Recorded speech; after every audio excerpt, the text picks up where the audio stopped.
آج وہ 10,000 کے لشکر جزار کو ہمراہ لیے مکہ میں داخل ہو رہی ہے۔ اہل مکہ نے اتنا بڑا لشکر آج تک نہیں دیکھا تھا۔ ہر قبیلے کا اپنا اپنا رسالہ ہے، گھوڑوں اور اونٹوں پر سوار ہیں، جسموں پر آہنی زر ہیں اور سروں پر فولادی خود چمک رہے ہیں۔ جوش و خروش کا عجیب عالم ہے۔ جب یہ فوج وادی بطحا سے گزرتی ہے تو زمین ان کے قدموں کے نیچے لرز جاتی ہے۔ ایک عجیب روح پرور منظر ہے۔ کفر کے سارے دفاعی مورچے پیوند خاک ہو چکے ہیں، مخالفت کے طوفان سہم کر رہ گئے ہیں۔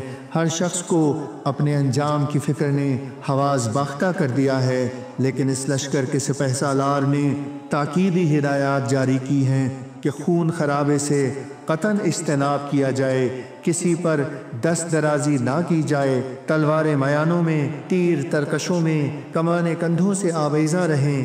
اس وقت تک کوئی تلوار بے نیام نہ ہو جب تک مکہ والوں کی طرف سے پہل نہ ہو۔ اعلان عام کر دیا گیا کہ جو حرم میں پناہ لے گا، جو گھر کے کواڑ بند کر دے گا، بلکہ جو ابو سفیان کی حویلی میں داخل ہو جائے گا، سب کو امان ہے۔ مکہ کا فاتح اگر کوئی اور بادشاہ ہوتا تو آج مکہ کی اینٹ سے اینٹ بجا دی جاتی۔